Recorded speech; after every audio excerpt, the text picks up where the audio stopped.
Shalom semuanya, teman-teman yang terkasih dalam Kristus. Orang muda tergolong dalam generasi Z yang sekarang ini dekat dengan perkembangan teknologi yang ada. Banyak pengaruh yang kita dapatkan dari perkembangan teknologi digital yang ada, mulai dari pengaruh positif maupun pengaruh negatif.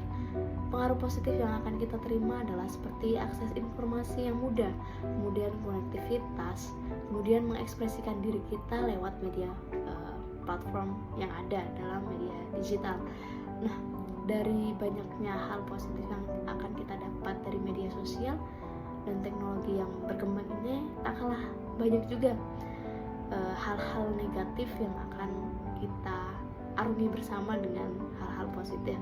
Hal-hal negatif yang akan kita lewati, misalkan orang muda sering menggunakan teknologi sehingga menyebabkan ketergantungan, kemudian keasikan bermain game sehingga mereka lupa dengan sekeliling mereka. Dan yang paling parah juga terjadinya bully. Itu adalah berpengaruh juga pada kesehatan dirinya. Apabila seorang mendapat bully melalui media sosial, mereka akan menganggap dirinya kesepian dan bahkan dapat mengakibatkan hal yang fatal. Ini juga berpengaruh pada kesehatan mental yang akan dialami oleh orang yang mendapatkan bully pada media sosial. Selain media sosial, orang muda saat ini juga merasa bahwa dirinya tidak mendapat kebebasan, sehingga ketika mendapat hal tersebut langsung mengambil langkah yang salah, seperti halnya terjerumus pada pergaulan bebas maupun hal-hal yang lainnya, sehingga pada akhirnya masalah kesehatan mental generasi Z tidaklah asing dalam kehidupan mereka. Bahkan bagi mereka yang tidak sepenuhnya mengerti dalam dirinya, dia menganggap remeh dirinya sendiri. Mereka merasa kesepian sehingga mereka melakukan hal-hal yang ceroboh.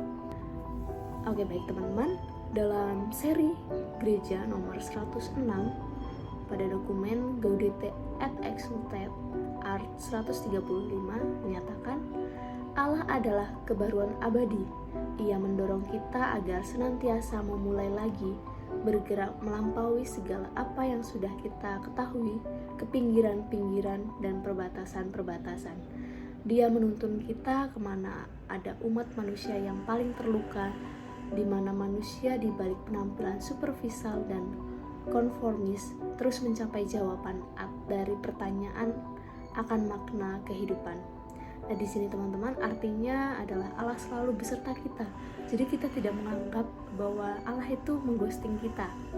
Allah selalu beserta kita bagaimanapun keadaannya. Sekalipun dalam keadaan paling putus asa, Allah akan selalu ada dalam diri kita.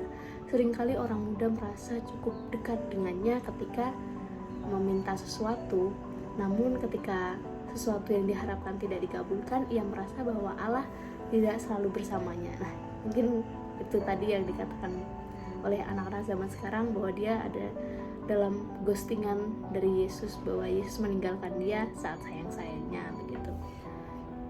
Kita diajak untuk berharap padanya, tidak hanya berharap pada diri kita sendiri yang berujung dan melakukan hal di luar pemikiran kita. Dan seperti lirik lagu yang ada pada judul lagu Daur Hidup, dengan lirik, daur hidup akan selalu berputar, tugasku hanya bertahan, terus jalan dan mengalirlah seperti air, dari lahir sampai ku jadi debu di air. Dari lirik ini dapat digambarkan sebagai orang muda yang sedang menikmati kehidupan di tengah perkembangan teknologi. Namun karena terlalu mengalir, mereka melupakan kenikmatan hidupnya di tengah perkembangan teknologi. Mereka dengan alur kehidupan sehingga salah mengambil langkah yang ada. Kemudian saya di sini juga mengambil bacaan dari Filipi 2 ayat 4. Dan janganlah tiap-tiap orang hanya memperhatikan kepentingannya sendiri, tetapi kepentingan orang lain. Teman-teman yang terkasih, tentunya di sini kita mempunyai sahabat, dan kita adalah disadarkan dengan kalimat tersebut bahwa seringkali kita ada di posisi tersebut, dan kita sama-sama disadarkan bahwa kita adalah manusia yang tidak bisa hidup tanpa orang lain. Kemudian dokumen Gaudete et exalted bahwa Allah kebaruan abadi, kita orang muda pun berhak mendapat pembaharuan hidup jika memang hendak mengubah sesuai dengan jalan yang ditentukan Allah. Dan di sini semoga kita bersama-sama dengan orang muda lainnya bisa menjadi daur hidup yang mampu mengalir seperti air. Maka dari itu akhir kata akan saya sampaikan, hidup sejati bukanlah HTS, hubungan tanpa status, melainkan HTS, hidup tanpa sesal yang berorientasi pada Allah sendiri. Terima kasih.